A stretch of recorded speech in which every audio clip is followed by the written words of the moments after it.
So I remember when I was maybe 9 years, I was trying to pour kerosene in the stove, and the kerosene poured on the kitchen floor. And my auntie, that is the one I was staying with, just walked back to the kitchen. I was like, well, she told me that I have to use my tongue to clean that floor, to clean the kerosene, and I actually did.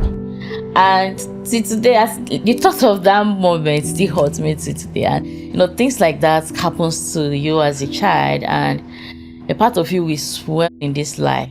Nothing will ever make you to be poor. Nothing. When I got admission, there was no money. This man had to sell his bike. That bike was like the biggest thing my papa have ever owned. To pay my acceptance fee, we never took fees. The truth is, if I wasn't sad, there will be no digital witch, because I will still be there and I will still be scared of the unknown. To be a millionaire is easy.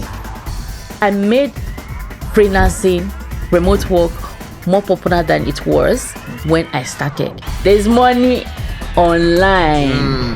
I'm actually trying so hard to ensure that people who are previously like me will be in that space that they don't have to depend on anyone to survive.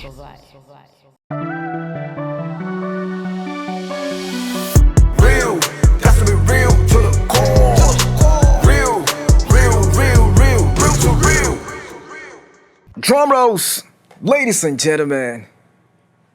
It's another time, another day on the Real to Real podcast. And you know what it is, you know who it is. Avic is in the building. And I have a special person today. This person is big. She's been around the world preaching one gospel, which is the gospel of tech. So all the tech bros, the tech C's, the tech, come in, your mommy's in the house. And we're gonna chop it up really nice today. I'm talking about no other person than Ekwitos, aka Digital Witch. Ekwitos! Hi everyone. You're welcome. Thank you for having me. It's been a minute. Yeah, because Lagos is terrific. I've been chasing you around Lagos for like 2 years just to bring you to this show. Why? Been flying around the world today. Should I be frank with you? Tomorrow. The truth is that, as much as you have been chasing me, I think you're not also available. Maybe the chasing is you being trying so hard to exonerate things. Okay. Now that you have catch me, my hands are up. Wow, well, I mean, it's been crazy. You know the hustle and bustle, there and there. When I had the time, you didn't have time. When you had time, I didn't have time. Until now. Yeah. Same place, same time. Thank you. Thanks for coming. Welcome. You're welcome to the show. Thank you for having me. Yeah. Ekwitos, I've known you for a while, but I want to know more.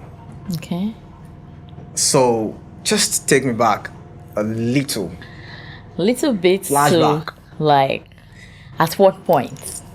The early days. Early days as a kid, or as early days as a kid growing up. I would say that it's not a hidden fact that I'm a first child. Yeah, that is why my name is also Ada. So I'm the first child out of 8 kids. Whoa. Yeah, and I'm just from a normal kind of Nigerian family. I can't say we are not anything close to rich, but we are not okay. I can't even claim poor. Well, my kind of poor is the kind of poor that you eat well. You can eat well, but after the eating well, I'm probably going to school that normal people go, not other kind of school. Then every other thing is probably not there. But then I can also say that at some point in my life I went to a good school. But also when I was much younger, probably like 8-9 years, I also I was sent to live with someone in Makurdi. So somehow I grew up in Makurdi. I finished my primary school in Makurdi, and I came back home again and continued my secondary education. So that should be it. When you say you when you say you came back again, that means I came back from Makodi to my village. the east, right? Yeah, in Nsukka, to Nsukka. be precise. Okay, so basically you grew up in Nsukka. Yeah, I grew up in Nsukka and I also grew up in Makodi. I don't know, like it's a shared childhood Spent experience. some time in Makodi. It's not spent some. That's been like maybe 4 years. 4 years, 5 years, something like that. Akoi Hausa. I don't speak Hausa, but I understand a bit of Tiv and some cut and join Idoma, but it's more of Tiv. Okay, Benue State. Yeah. Benue State is not the north. We are not north. The middle belt. So that's Idoma now. Idoma. You understand Tiv. a little. But more of Tiv. Idoma is all these Otukpo, those people. Two-Face, but I was in Makodi town. So Makodi town, high level to be precise. So it's more of Igbo people than a bit of rich TV people. So You think, from all these places that you've been to, do you think they had influences on of course, your? yeah, it actually has a lot of influences on me, because there are a lot of things I was exposed to, which if I probably grew up in the village, I wouldn't have known. My village is just a normal communal living, Everybody, you being a child, everybody's your, they take care of people communal. But Makodi, it's just, actually the family I was staying with, they are rich, and they stay in a very rich place or area in Makodi, and that kind of exposed me to what being rich is all about. And that moment, or that eureka moment, that to be like, I have to do it for myself. But in as much as I was in that rich home, I actually went through a lot, as a child. And being a child, that I was really loved, pampered by my dad. But maybe all those, when it was just you, my father didn't actually have a child very early. So when I came, it was like, you give birth to an egg, an egg. And you, all of a sudden, AIDS. No, before the AIDS, we were like, we keep growing. But, the income wasn't increasing. So it was just normal income. So when there was an opportunity for me to, initially it was, believed I was going to stay with a relative. But when the relative took me to Makodi, actually he was taking me to a friend from a different state, actually, entirely. So it was a different ball game. So when I was in the house, I actually saw a lot. And one of the unforgettable events I can never forget, even when people say, well, you can forget, I keep saying, I've forgiven these people, but I'm not suffering from short-term memory or amnesia. Like I say, I forget. I don't forget. So I remember when I was maybe 9 years, I was there, and I was, then we used to, even if I think we have gas, but because of my age, they don't allow me go close to gas. But then sometimes, because we use stove, sometimes they'll ask you, pour kerosene in the stove. So I remember that evening, I was trying to pour kerosene in the stove, and never took the light, and I was still trying to pour kerosene in the stove, and the kerosene poured on the kitchen floor. And my auntie, that is the one I was staying with, just walked back to the kitchen. I was like, normally I was already used to her shouting, her beating and everything, but the beauty didn't come that day. Well, she told me that I have to use my tongue to clean that floor, to clean the kerosene, and I actually did. And till today, the thought of that moment still hurts me till today. And things like that happens to you as a child, and a part of you will swear in this life, nothing will ever make you to be poor. Nothing. You use your tongue. I use my tongue. It's not a hidden fact. I think I've written about it once on Facebook or so. To leak kerosene, to clean the kerosene on the floor. Yes, I had to use my tongue because, hadn't been, I like I said, I was just 9. Hadn't been, I'm like a teenager. There's this spirit of rebel that you can exhibit, but I was too young, and it's not like my father, and in the worst part of all this thing that up to today, sometimes I regret, is that I never told my father what I went through in that house. Neither my father, because my father is always coming around, and anytime he comes around, they treat him like, they make it look like everything is fine. And me, it's not like if I cry, like I mean I want to follow my dad and go home, I could have, but a part of me just want to go to school.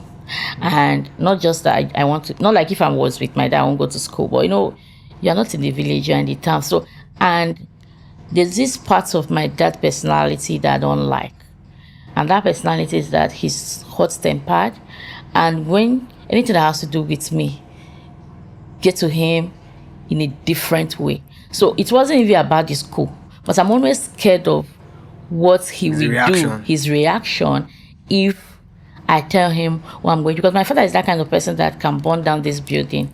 He doesn't really care. I've seen him do a lot. Like, I've seen him do a lot of things that maybe probably he will regret later. But that is just his personality that I didn't like. And I probably could do anything to ensure that he doesn't show that personality. Do you get? Because sometimes I hear his story when he was much younger. He can come and say, no, this market will not open today. And true to his words, the market will not open for that day. So, and I just don't. I've seen him do things like, I know that if I'm to tell him, like he got like this mark I have here was a beating I got from the same woman. And I remember when my dad come, he was asking me, and I have to lie. I have to tell him that, no, he told me that this looks like a beating. Like she said, but the truth is, I couldn't. And the funny thing is that even when I left, I still didn't want to tell him. Because if I could have told him, he could have still gone back and still do the same thing that I didn't want him to do.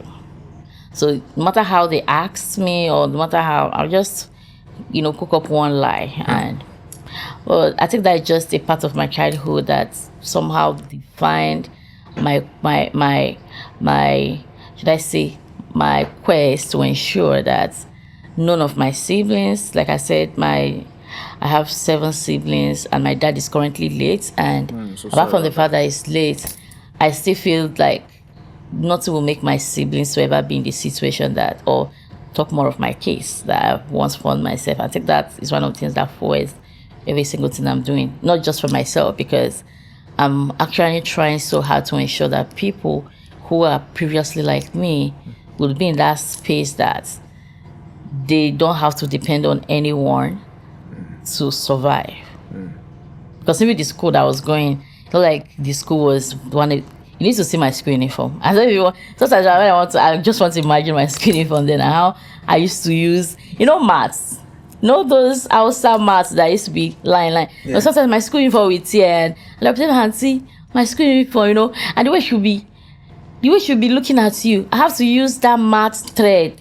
No mats. It's been long I saw that mat. All those outside I used to have small, like like mat is rubber. Like you can sew mats together.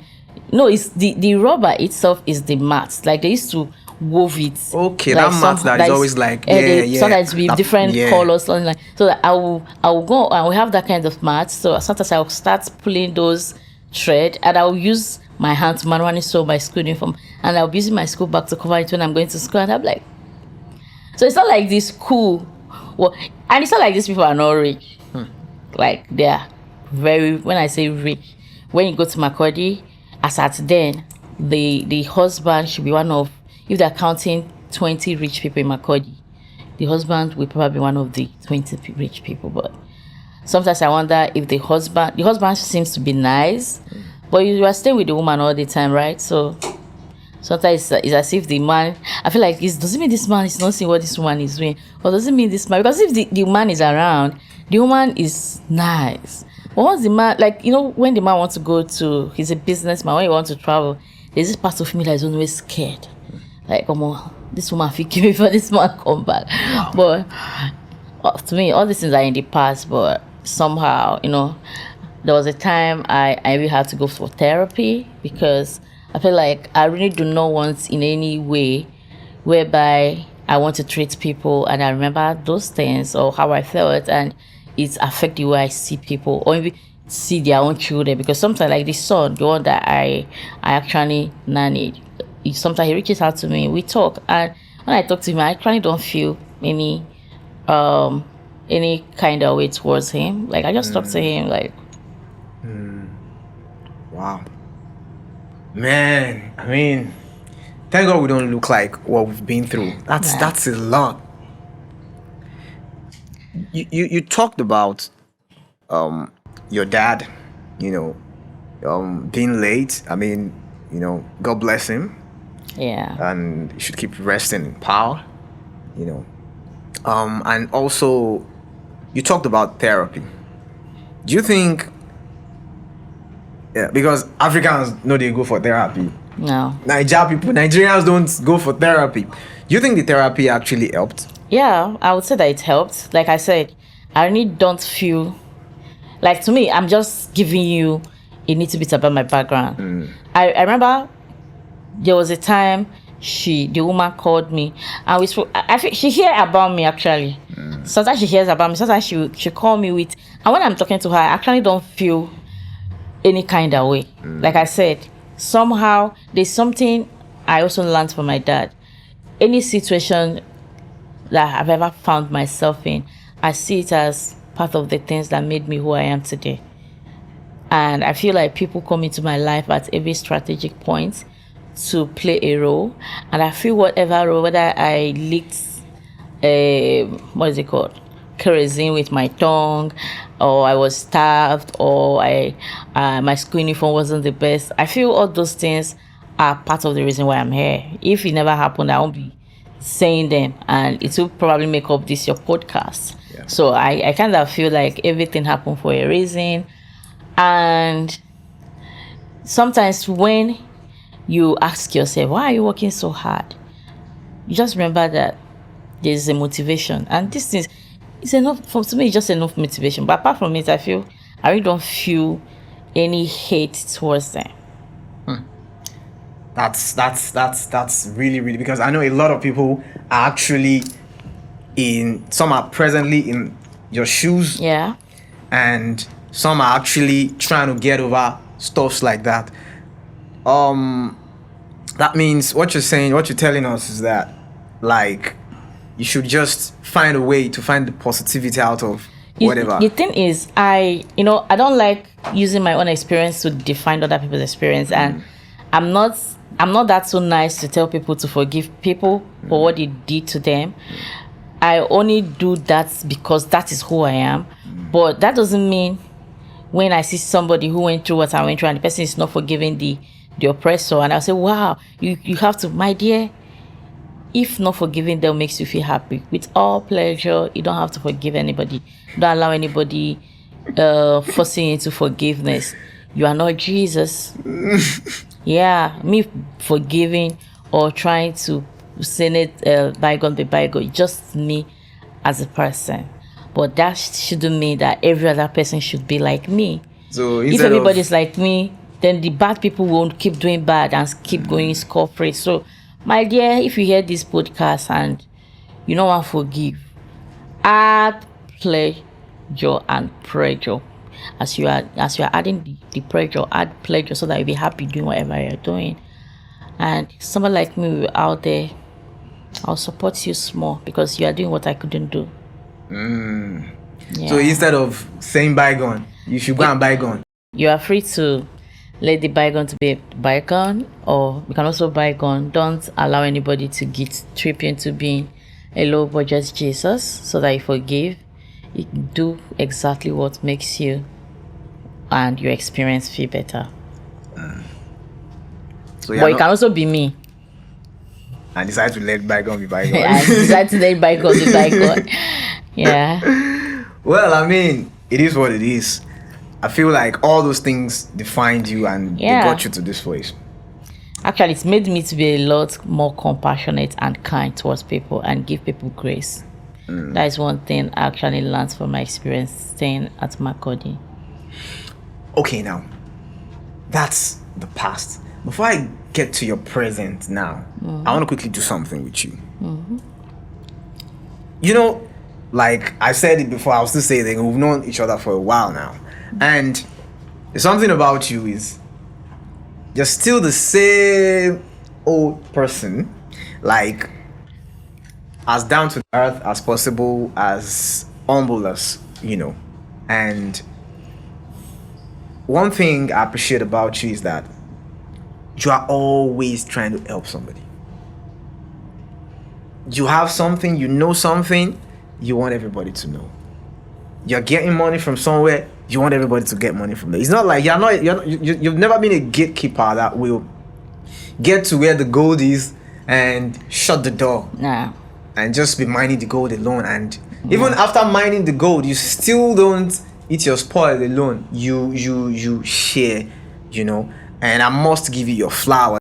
I must say that I celebrate you, I appreciate you, what you've done for yourself, for your family, for the community, you know, for the tech community and all that. I say I appreciate you, I give you your flowers. I'm giving you a full bouquet of flower like this. Why? You can smell it. Thank you. You've done so well. Do you understand? Now, but that's not the only thing. I've given you a full bouquet of flower. I want you to take 3 out of the full bouquet. I want you to pass 3 flowers on to 3 people, special people, people that have actually helped you, people that have been very important to your journey. I'm appreciating Mr. Chasugu. Like, Mr. Chasugu is... I actually met him when I was very young. I think I was in first year, and he stays in the UK, and he was a Facebook friend. And being a Facebook friend, I think I used to chat him, and he used to respond normal hi, because he's not my level. Like normal, I know that he's from Nsukka. I'm from Nsukka. I used to say like hi. So we used to talk. All of a sudden, I saw his poster that he's contesting for Nsukka local government chairman, and out of excitement, I reached out to him to greet him again. Almost this man no reply. And to be sincere, when I was much younger, I was really blunt. I know they sieve with him. Like I talk as he did do me. Mind. Do you get? So I chatted this man the first time, the second time, third time. This man no reply.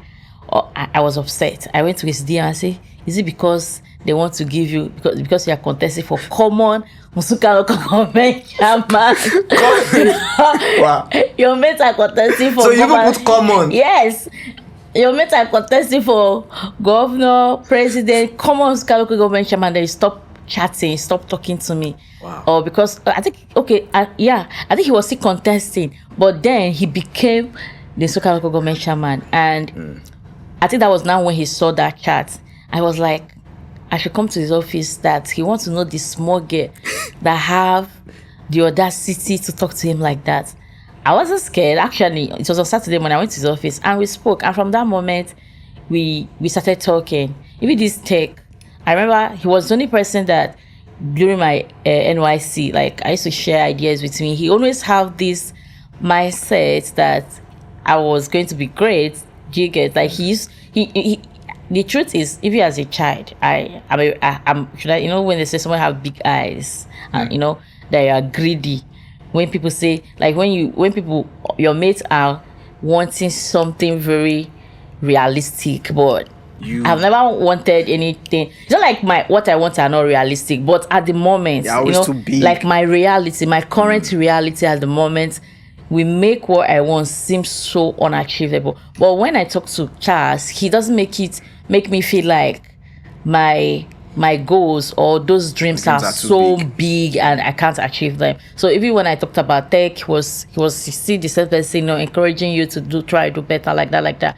So another person I also want to appreciate, even though I can't remember his name.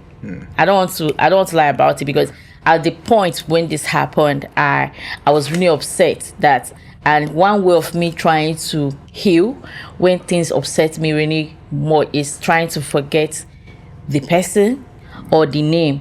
I just don't want to, maybe when I want to remember those kind of should I say experiences, I will say, Avik now do me this thing. So it means that if at any point in time my grace have been exhausted, I can decide to hurt you back or revenge. Do you get? So I don't want to get to that point. So I've forgotten his name, but he was also, I can't say that I met him on Facebook.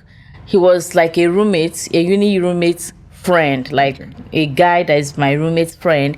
And we started talking through my roommate. So when I lost my dad and I was in Nsukka, because I was serving, I just finished youth service like 2 weeks ago. I was still in Bayelsa. I served in Bayelsa. Oh. So I've not even gone home when I lost my dad. So me going home from Bayelsa was me going to bury my father. Wow. So during that moment, I was still home. It was during Christmas. My dad died November 27th. So during December, this guy called me. No, January. So during January, March, either January, February, this guy called me. And before he called me, my roommates already called me and said, Ekwi, where are you? I said, I'm in Nsukka, I'm still home. I said, what are you doing at home? That she's currently in Lagos, and she's doing well. She have gotten job. And I told her that I don't have anywhere I'll stay in Lagos. So me and the girl finished having that conversation like today. The next day, this guy called me to empathize with me about my father. And when we were talking, I said, okay, that if I can come to Lagos, that there's a job, that he works with all these shipping companies, that the shipping company working for, they're looking for customers service agents. A lot of people resigned due to bad road in Apapa, something like that. And I told you that I don't have anywhere I'm going to stay. Because if I come to, it's not like, to be sincere, I have my mom, younger sister, their last born stays in Lagos, but being the kind of person I am, like I told you, based on my experience, I don't like that idea of staying with anybody. Even though she's my mate, but I don't want to live with anybody. I don't want to be a burden to anyone, especially when I know I don't have a job. He not told me, I don't need to worry about where I was going to stay, that they have a family house and they have BQ. I can stay in the BQ until I'm able to afford my own space. And I said, okay, no wahala. And I told him, let me just speak to my mom and I can make plans to come. After 2 days, I called him. I told him, okay, I've spoken to my mom. My mom said I can go. Because already, when my dad died, I've already gotten admission to go back to school for my master's. But I didn't want to go back to school in the sense that I have sat down to, think about it. I'm the only graduate in my house. And I know how I was able to graduate. I have enough money to fund my master's in Nigeria by myself that I was able to save. But our last born at the time was in nursery school. Meaning all my siblings are still struggling, This younger one, those ones you met, the twins, all those ones are just first year now. So those ones were in primary school as at then. So like everybody was just low. So I felt like if I'm to focus on myself, that means these guys might be dropouts, because my mom was just a stay-at-home mom. It was not like she was doing a lot. Wow. And me, I'm opportunity to, be a graduate. So going forward to me means like I felt like I was being selfish. Do you get? At least you don't graduate. These people never. Do you get? Maybe they even try. So I had to choose the option of working to support. So when I reached out to him, I thought, okay, I've told my mom and I will be coming to Lagos on Wednesday. He called me. I said, no, you don't have to come on. You don't have to come on Wednesday. That I'm traveling to Abuja. My friend is opening a hotel in Abuja. I will call you when I get back. I know who I am. I'm very, very indecisive. So I told him, okay, that I will look for someone in Lagos. Like I'll get to a friend in Lagos and wait when you come back. Then you will let me know and I can come and meet you. He said, okay, no problem. And that was how I quickly reached out to a friend of mine on Facebook, and he didn't even hesitate to say, wow. And that was how I came to Lagos. So, but the fact is, from that moment I came to Lagos, this guy kept posting me. Until this moment, I've not seen this guy. Wow. I had to on my own be like, I have to start looking for a job and things like that. But somehow, around my heart, I'm sincerely grateful to this guy. No matter how I try to feel bad, I still don't feel bad. Why? Because I felt like he actually made me to leave my comfort zone. If I didn't, or he didn't invite me in the first place, Lagos have never ever been in the list of states that I want to settle in. Even before he invited me, I've gone to Abuja. I've always been an Abuja person. Go to Abuja holiday. All my mom, family, extended family stays in Abuja. My dad, I always visit Abuja for my holidays. So I've already gone to Abuja for Zenith Bank aptitude test. And then when they called me back for the main interview, but then when they called me back, I was already in Lagos. And I can't afford the transport to go from Lagos to Abuja because the notice was they told me I was supposed to be interviewed on Wednesday and I got the email on Monday. So I have just Tuesday. I don't get that kind of money. I was like, okay, hadn't been Zenith Bank wanted me to work for them, they should have invited me when I was still in Nsukka. Because I went to Abuja for the aptitude in January and I came to Lagos in March. So it means that they have the whole February to invite us, but they did not. So and Nsukka to Abuja is maybe probably 5 to 6 hours. So I feel like no wahala, make I just this Lagos. So somehow I'm sincerely grateful that he made me leave my comfort zone. If not, with the digital which way una know, una for no am. So that is 2. 3. And the third person. Oh, okay. The third person is Tech Expert. It's a company. Okay. So Tech Expert is my third. I'm giving them my flower because the truth is I actually studied literature in school. I studied literature in school. I didn't study science. I didn't study computer science. I didn't study computer engineering, and I have probably never worked in a parastatal that will give me the kind of skills I currently have or I needed. So when I remember, it was like when I finally got a job in Lagos, the job that really brought me to this island, it was a real estate company, and I was working as an office assistant. So when I was in that office, I started learning on my own. I come to work very early in the morning, but I don't do anything. It's either when someone calls me for inspection, not me, then we go to inspection. I have to just, tell my boss that, somebody called. But we have TV, all this smart TV. And whenever I come to work, I just keep watching YouTube. And one day I was watching I think Nigerian Idol. So I was watching one of all those, either Nigerian Idol, but all those reality shows that is about music or Cook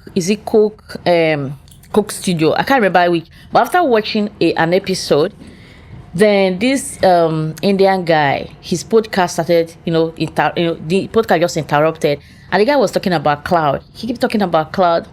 What's it cloud? Like it was sounding so weird, but I like the idea. Like I just paid attention to understand the whole idea. I grabbed few things, but there's something intriguing about what he's saying. So I was interested. So I subscribed to his channel. I don't have a laptop then. I had one in school, and I came to Lagos, but it wasn't in perfect condition. So each time I come to work, instead of watching reality TV, I go to his channel to watch his either new videos or old ones that has been posting. And when I get home, sometimes I use my phone. I kept listening about cloud. Like it's as if theoretically I started understanding what he's saying.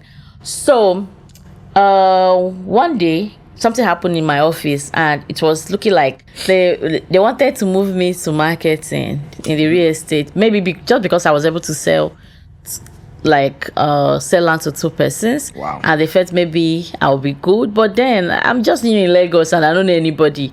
And sales actually have bad reputation in Nigeria. When you tell somebody I'm in sales, or they see you somehow, because apart from the the money involved, it's not that much. And some people say pay by commission, and not just by commission. Maybe when you meet expected targets. But to me, I didn't just want to do sales. So I have this classmate of mine that works with government. I reached out to him. That one is a bit funnier because normally when you chat, this guy doesn't reply. But I chatted him around this morning around 3 a.m. Monday early morning on Sunday night, from Sunday night. So, and he responded immediately. And I told the guy, see, where I'm working at the moment, I want to resign. Well, this time I want something in the IT. And this is what I have been doing. I've been learning this thing on YouTube. And this is now to me, that this company that works with Microsoft that are coming into Nigeria, and they are the one recruiting for them, and they are still interviewing. I should send my CV so that I can forward. I sent my CV immediately, and today, being Monday in the morning around 8, somebody called me for Japan that I have an interview tomorrow. That is Tuesday. That I've been shortlisted for the interview. And when I got there, the guy didn't know the type of IT, like whether it's cloud or whether he wasn't aware. So it was because he's not a recruiter himself. I think he's their content creator. Okay. So it was when I got there, and I saw more than 400 people that came for the interview. And when you come early, everybody was sitting, people gisting. This one I say I studied this one. I say I'm working with my MTN, their customer support manager, work with Airtel. It was basically people from banks, MTN, Glow. And the funny thing, there's difference between them. They have 10, some of them 10 years experience.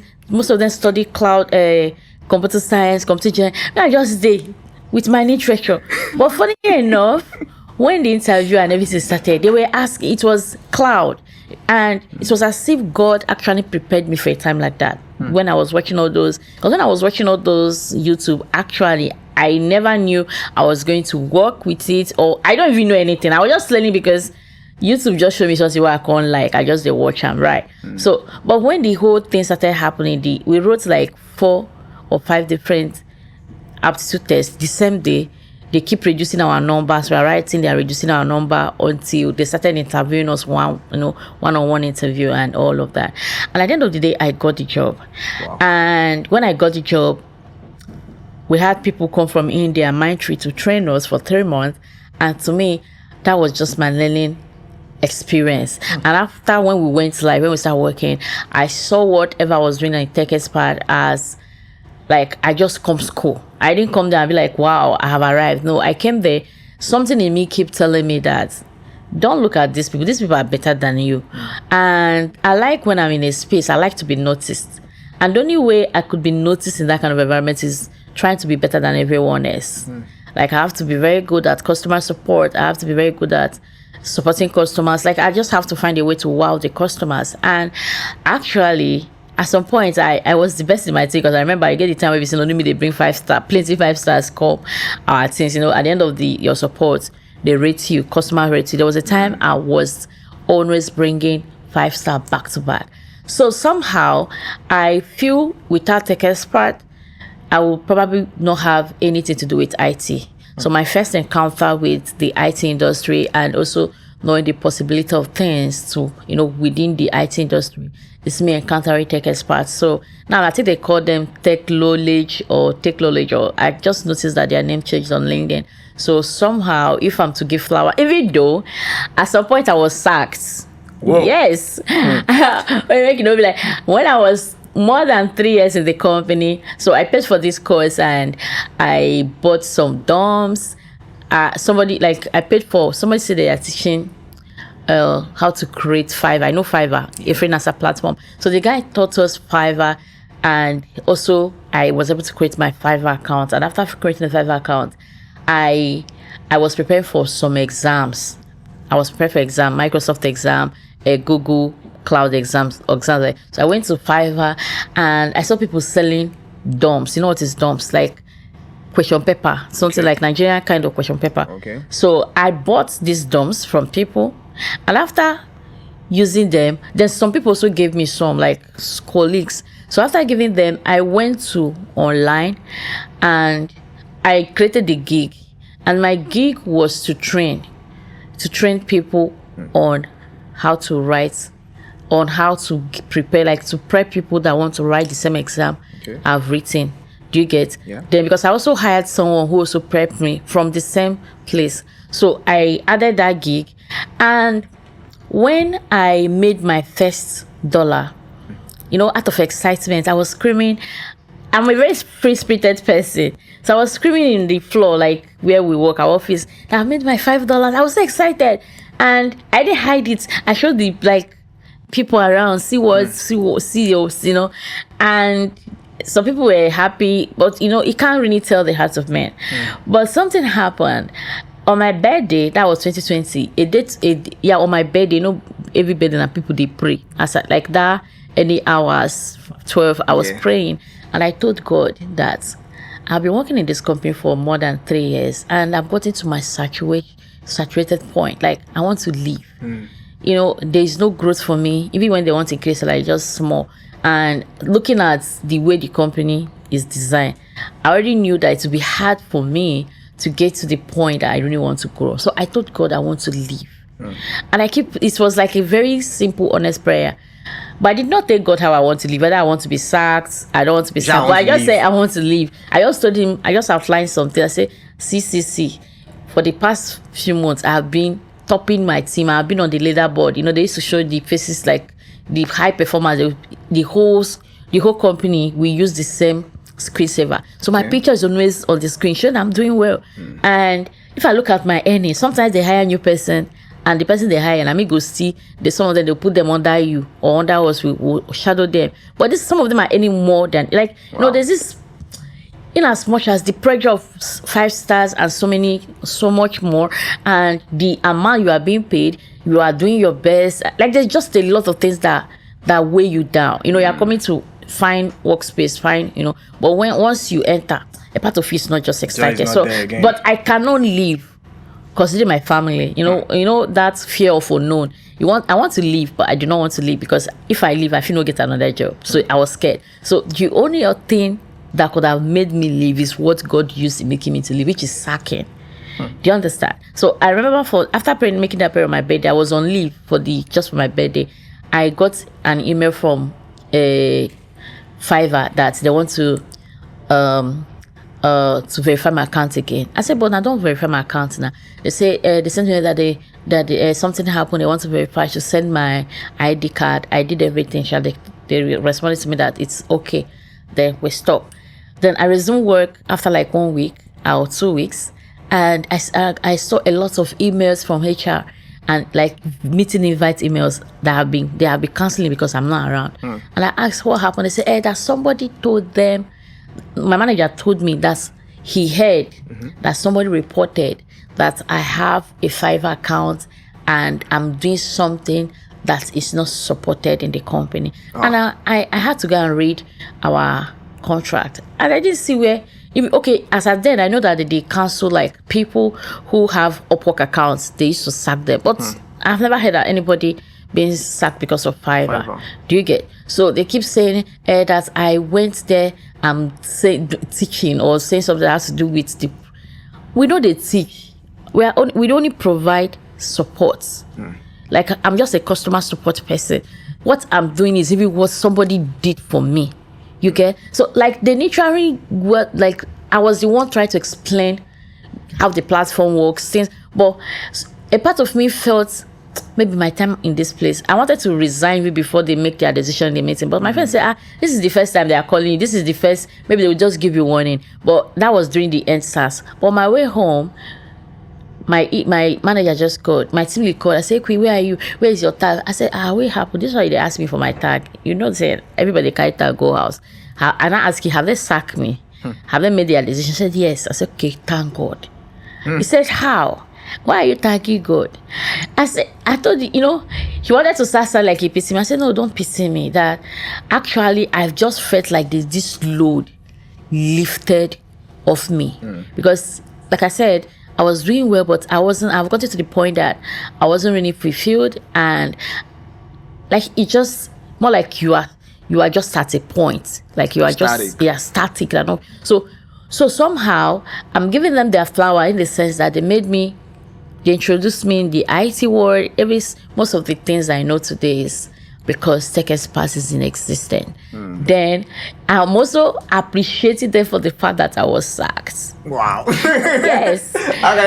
So you're appreciating them that they even sacked you too? Yes. Damn. Because if I wasn't sacked, I would still be there and I would still be scared of the unknown.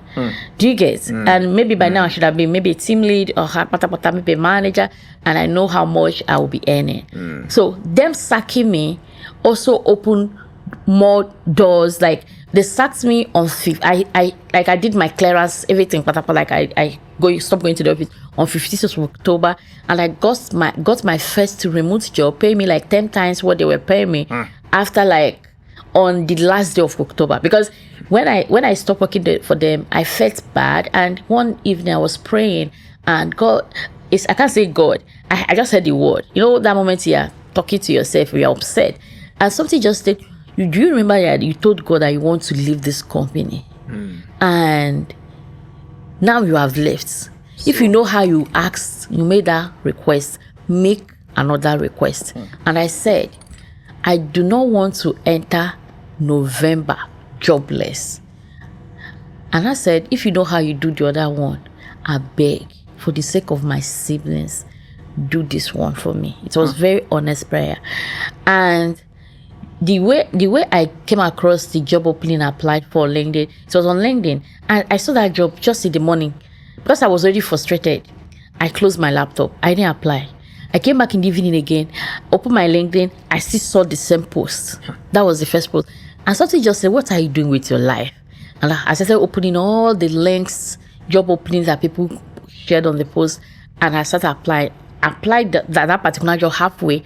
They asked one question, I don't know where to find the answer. I just left it. And in less than 5 minutes, somebody from the company chatted me on LinkedIn that he noticed I'm applying for this job, but did not complete. Do I wish to go forward? Do I need help? I said, yes, that I'm stuck here. She now told me where I can get what I needed to continue. And that was it. And just like I said, I told God I don't want to enter November jobless. I got my offer on the last day of October, and it happened to be on Saturday. We know they work on Saturday. On Saturday, our recruiters, even now, they don't work on Saturday. But she offered me, or she sent me my offer on Saturday, being the last day of October. There are things that happen in my life that make me believe that God exists, or there's a being somewhere listening to us, actually, right? Or miracle day. So these are some of the things that when I want to deviate or argue with people, I say, no, I don't need to argue with people, because I've experienced this thing firsthand. And no matter how I think about it, it doesn't seem ordinary to me. Like, we don't work on Saturday. They give me my offer on Saturday. They onboarded me on Saturday just for me to start work, I think, 2nd of November, being on Monday. And the thought of it, so now, in summary, I give my flower to Uguchas. He's my mentor. And I give another one to the unknown name that I've forgotten his name, that made me leave my comfort zone. So if you know yourself. You know yourself. You know yourself. Unknown person. Unknown person. Because had it been I even finally met him, maybe I should be able to remember. Because I never met him. But the fact that he made me leave my comfort zone, that is enough, a lot. And, I appreciate that a lot. Because at the end of the day, I felt like he just played the role God wanted him to play in my life. Then the last one goes to Tech Experts. Wow. I thank you now, because you guys made me know anything I know today. Like, the interest I have in tech was ignited by the fact that I was given opportunity to work for them. It was an opportunity that I would rather say that I really recognized the opportunity. I also appreciate the fact that when they knew, or God used them to create the path I'm currently trending. My time in their company expired, and they honored me by sending me away, and that sending me away opened the door. Like, it's opened the kind of door that sack opened in my life is something I don't know how to explain it. But the truth is, if I wasn't sacked, there would be no digital witch, because I would still be there. Not like I didn't want to leave. Everybody in my team actually knew that I've gotten it up to here. Like, they know Ekwitos don't tire. When you are tired working in a company, you start being a rebel. Not things that they tell you to do, even without telling you, you are excited doing them. All of a sudden, they piss you off. Do you get to see it? Like, this is not my job. You just want to do your job, and you don't want to go that extra mile anymore. No more passion. So I've got to that point that I no longer hide how I feel, and that was just it. So I'm thankful that they did what they did. Man. It's the flower story. You took us. You really, really took me through. A lot of you've answered a lot of questions that I will still ask you. Like, you've already explained how you're going to tech now. Yeah. So we don't need to talk about that one. I mean, that's some can we finish this conversation today? Yeah, we should. Okay, let's keep going. Now, you've taken me through. From the beginning, from the early days, like, you took me through the early days to, like, blah, blah, blah, till this point that we are today. Where are you now? At the moment, I am actually a lot of places, but the one dear to my heart, where I am at the moment, that is dear to my heart, is me being a customer success manager, working with one of my kind of reputable company. Like, at the moment, I do what I enjoy doing, which is managing customers, ensuring that customers are meeting the expectations that getting value for the products they are using, or our products. And again, being a teacher, like I said, I didn't just study literature, I actually study education. So me being a teacher is not something I just do because I want. Like, it's something that I do out of passion. There's no single person that has been in my class that will tell you that Ekwitos is not enjoying what she's doing or Ekwitos is not an amazing teacher. I think that being a teacher just comes so easy to me because I'm not just teaching English. I'm not teaching maths. I'm actually teaching something that I'm passionate about, something that have benefited me in my own way. So basically, I'm digital witch. So and my friend, is it like the witch, the ones that fly at night? No, they fly. The ones that use broom too. We don't fly. So basically, I'm digital witch. And when some of my friend wanted to say, it's like the witch that murdered other witches are wizard. And it's so funny, but when I want to think about it, I think it's kind of capture what I do because if they're counting people who made tech popular in Nigeria today, like tech, it doesn't have to be core tech.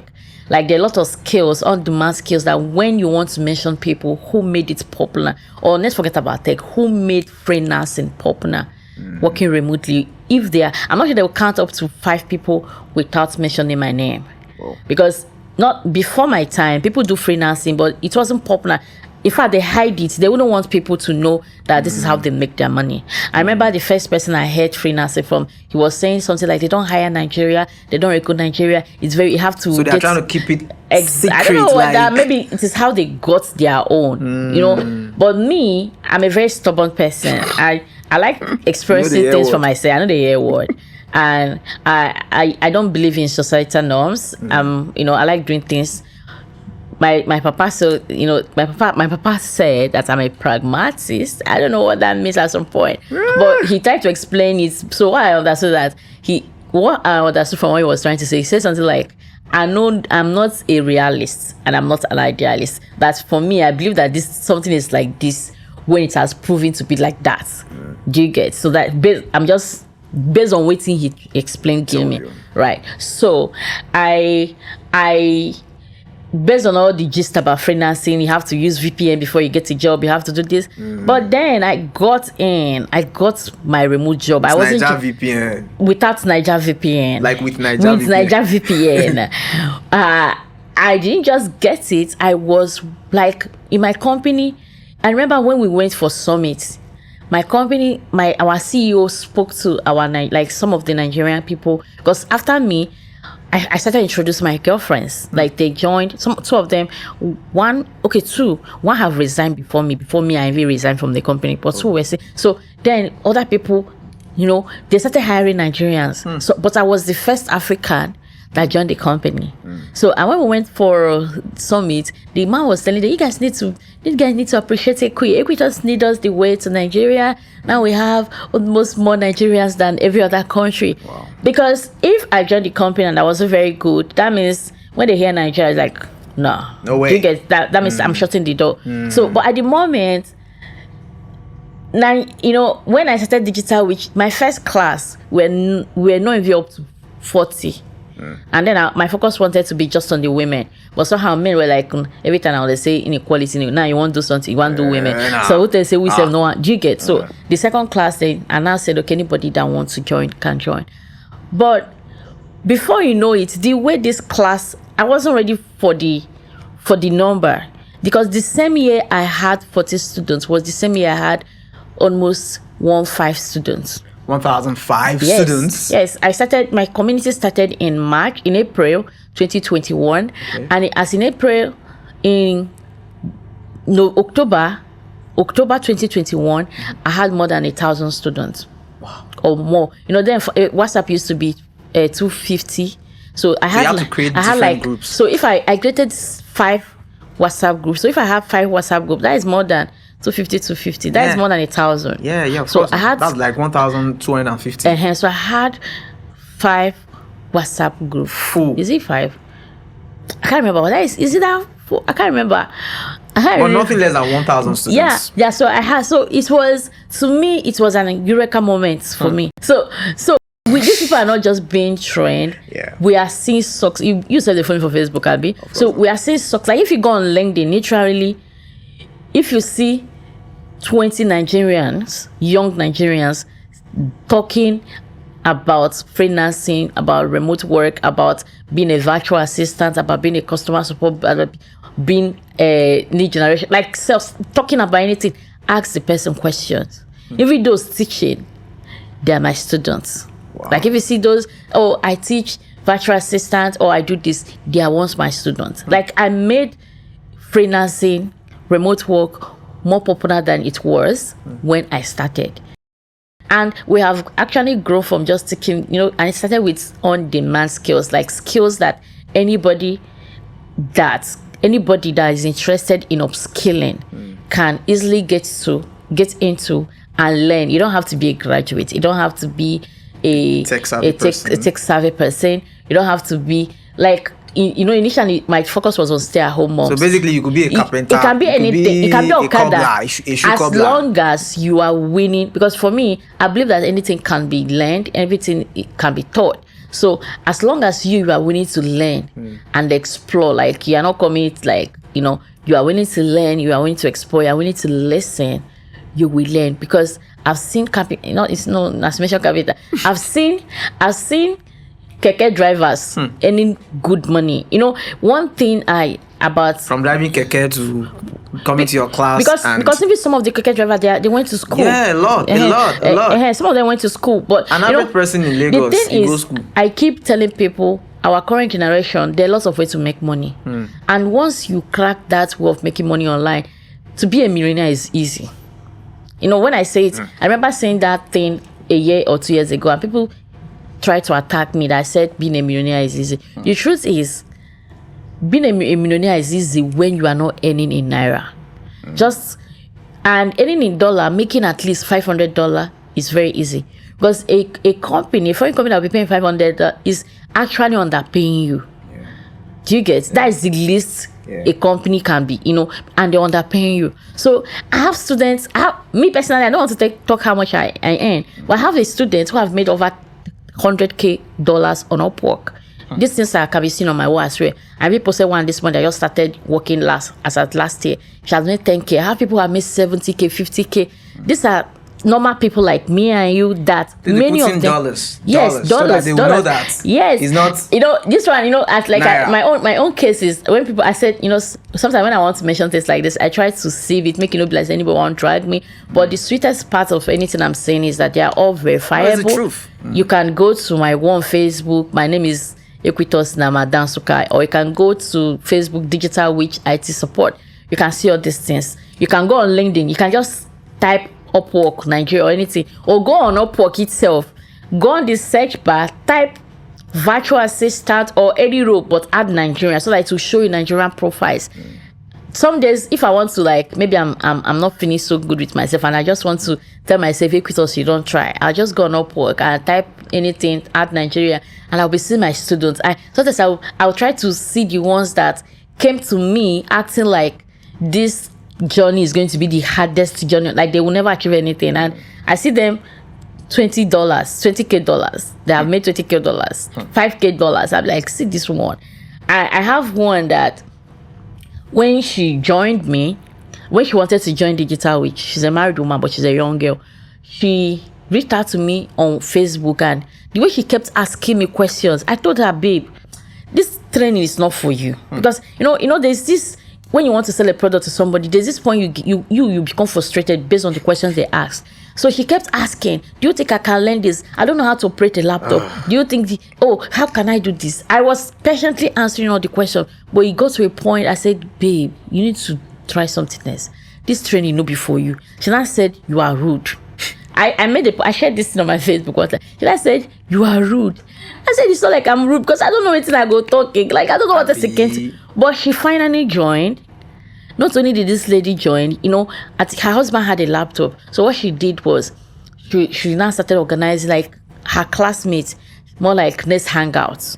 She'll carry her laptop, go to all those hangouts. Then they'll be teaching her, like they'll be telling her what to do with her laptop. After some months, this girl got a job. Yeah. And as I'm talking to you, if I'm counting my students that have made real money or that are earning so well, she's going to be one of them.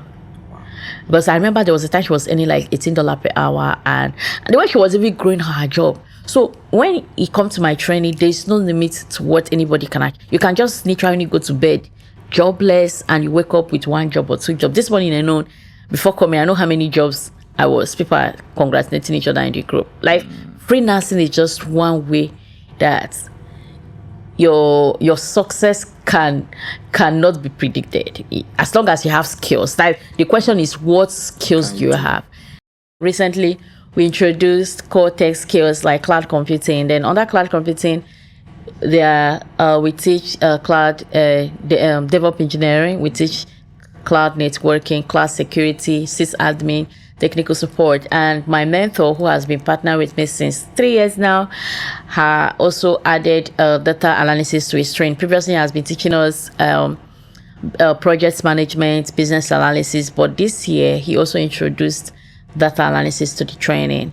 So if, as you're coming from IT on-demand skills, where the one me personally I've been handling, that is virtual assistant, customer support, tech sales, MB&B, need generations, and co.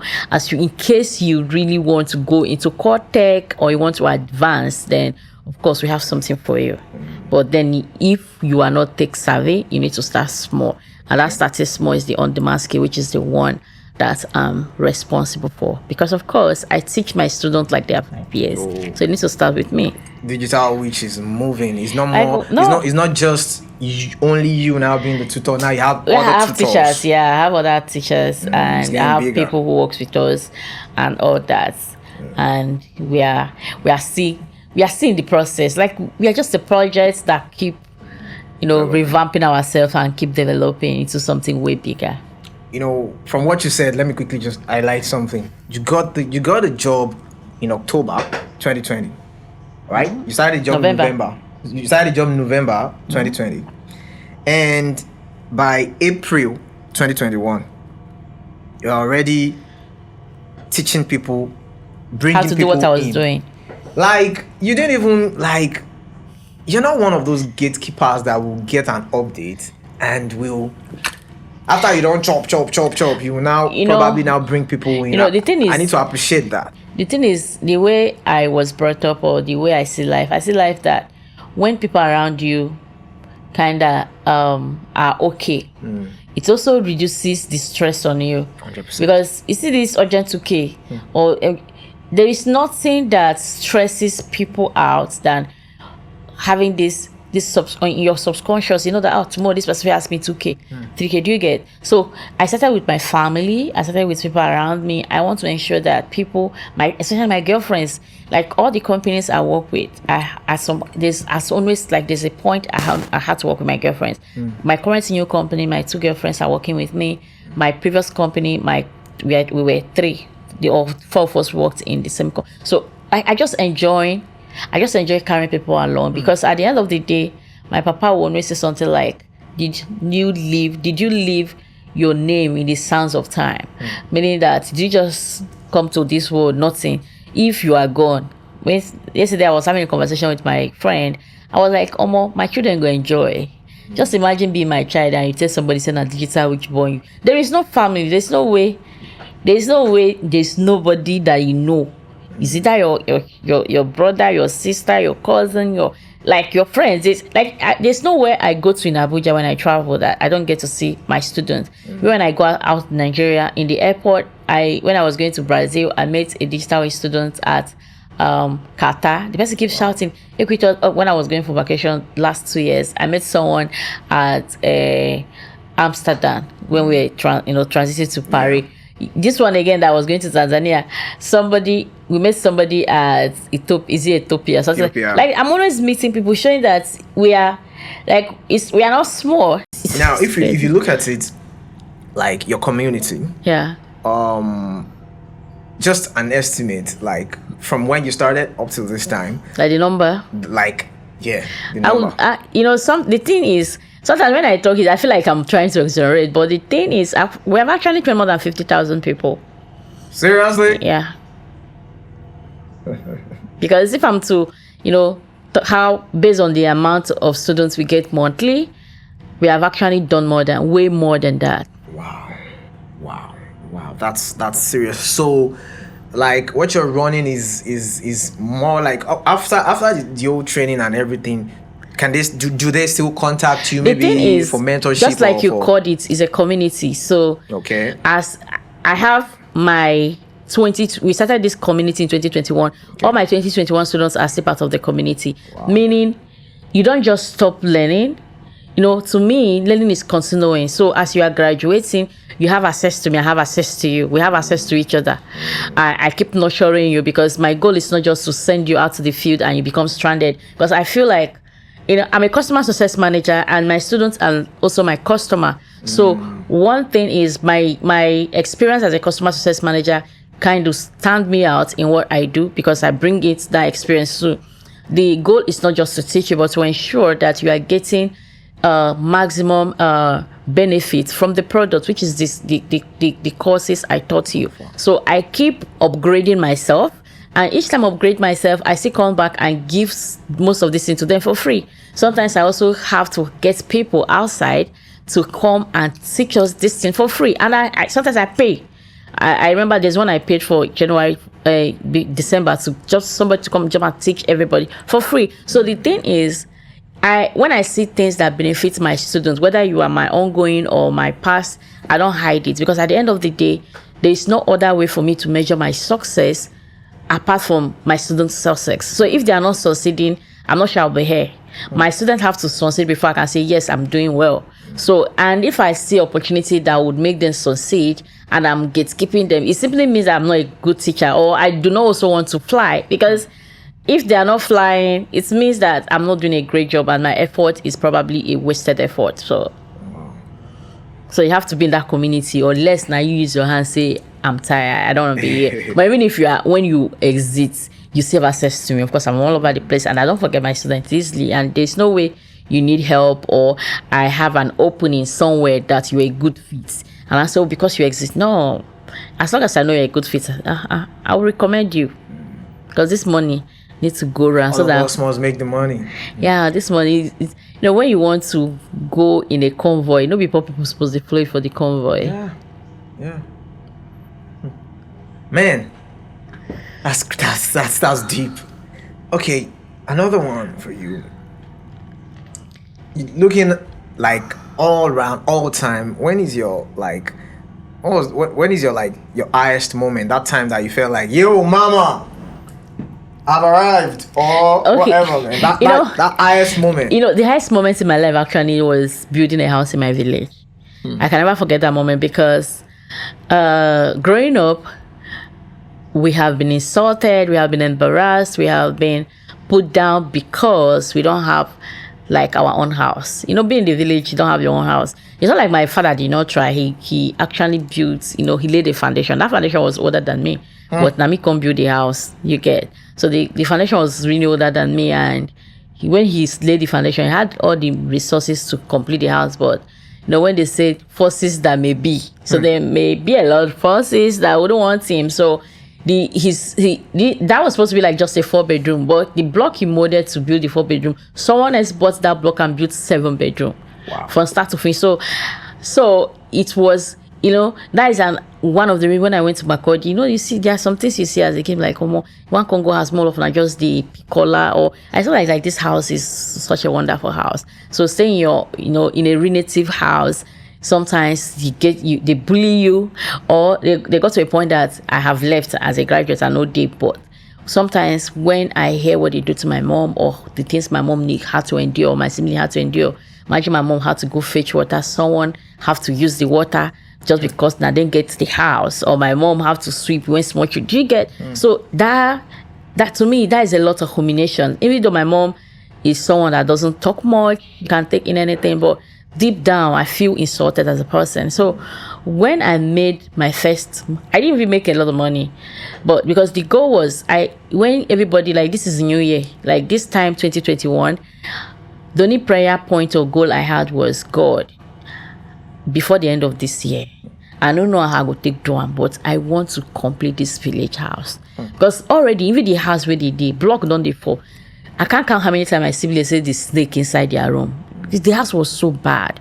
So when we entered that year, I had to calculate how much am I earning for my remote work, how long will it take me to raise at least enough money to build. I reached out to a family friend who is a contractor in the village, asking him to go and check the house and tell me how many cement, that the goal is to start 2 rooms. This is 4 rooms. Maybe we can just do 2, maybe let them move in.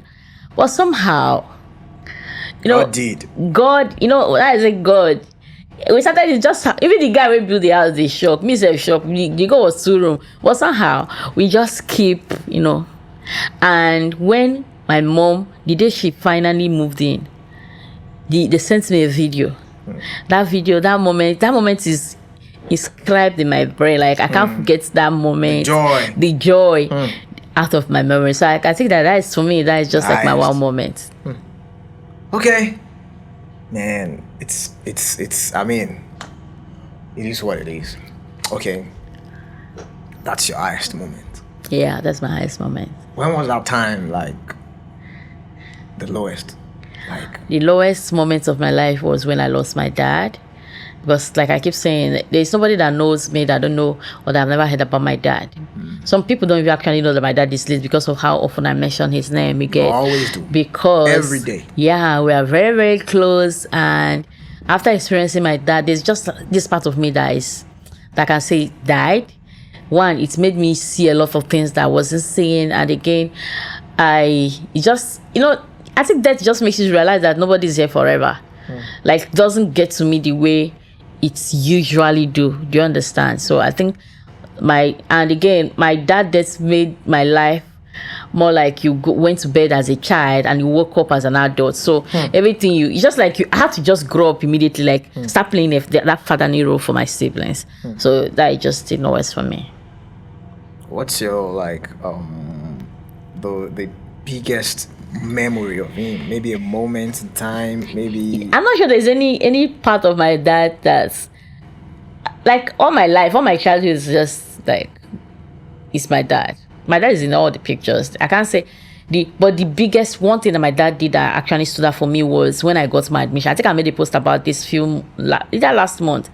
I made a post on Facebook about when I got university admission, and this man had to sell his bike. That bike was like when they say rich people, that is the biggest thing my papa have ever owned, that motorbike. And when I got admission, there was no money. And this man had to sell the bike to pay, not even school fees, to pay my acceptance fee. We never talk school fees. He had to sell the bike to pay my acceptance fee. Talking about this, it breaks my heart. And the worst part of the way that action broke my heart is that the person that bought that bike is from my place, and our house is on the main road that is very close to the road. So the person has to drive and pass every day, and he has to see my dad, or we have to see him, and that to me breaks my. In fact, I'm not sure my dad. I don't know how he keeps making it look like he feels okay, but me deep inside him, I don't know deep inside, but me personally, I was not okay. Do you get? I was not okay, and that is why when I'm doing things for my siblings. My 3 siblings are in one of the private schools, and when people want to say, why don't you send them? I said, as long as I have this money, like when I do things for them, I don't limit, because when my dad actually did all within his, even above his limit, to ensure that I get whatever I want within his, within our own status. Do you get? So I think that moment I can never forget that act.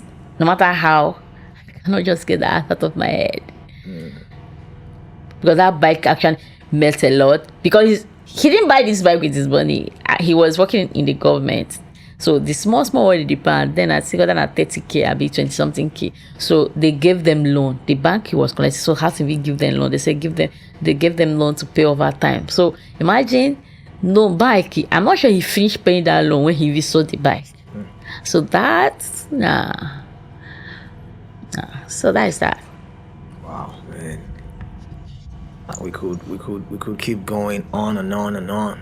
But before we round up, we're almost getting to the end. I'm just gonna ask you a few questions. It's gonna be a fast one, a quick run now. Yeah. So I'm just gonna mention something that you give me a 1-word answer. Like if I say car, okay, you give me this straight name. Do you understand what I'm saying? Yeah. So okay, let me just start with that. Car. Ragnar. Is it Ragnar? Oh, okay, Wrangler. Ragnar, yes, that's is it Jeep Jeep Wrangler, the big one. That big one, Jesus. You like it? My sweet Jesus. Yeah, I just want to get that car because these Lagos drivers, I want to be climbing their car. They are rude. Ragnar, that car is okay. The Jeep Wrangler. Rugged. Yeah. All right. Computer. Apple. Phone. Apple.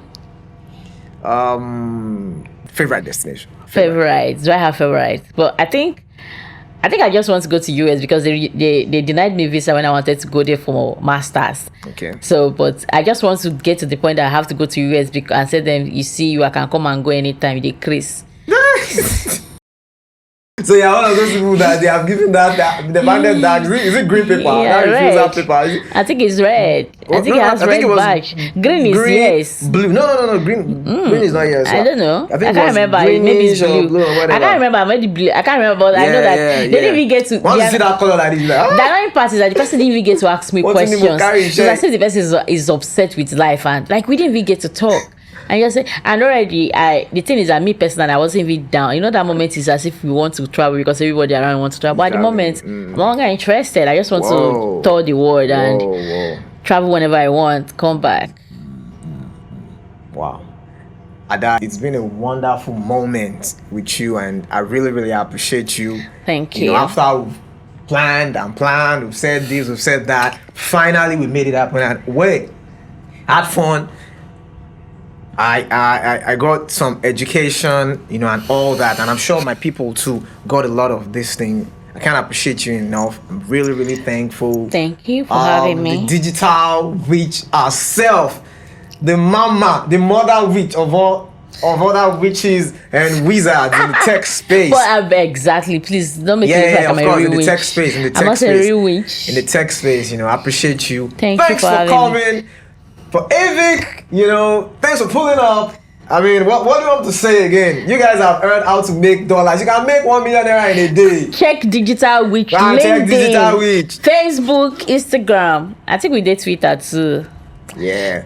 But you're very big on Facebook. Yeah, I'm big on Facebook. You know, Facebook. I think Facebook is once you get used to Facebook, and again, you know, my Instagram page was taken down. My Instagram has almost 20K, and my Facebook too was taken down early this year. Like they've taken it down a couple of times. Like 4 times. Wow. So maybe this one they grow, I just pray. This one. But it keeps coming back. It keeps coming back, but the you know, I keep bouncing back on Facebook, Instagram. I just lost the zeal to push Instagram. That's just it. But hopefully this year I will come out of that trauma of growing and losing accounts. It is what it is. Ladies and gentlemen, you've heard it all. You've seen it all. What else do you want to hear? Come, let's upskill. Invest in your personal development. Oh, there's money online. There's money online. It's not only. You understand? It's not only that thing that I can do online. You can do a lot of things online. A lot of things you can do online. There you have it. She's here. Digital witch. You know what it is. Avic says so. At this point, thanks for joining us. I appreciate you guys. I really, really appreciate you guys. Subscribe to the channel. You know what it is. Avic TVs. You know how we do it when we do what we do. And follow us on all social media. You know how it goes. You know what it is. I'm gonna see you guys in a jiffy. Bye-bye.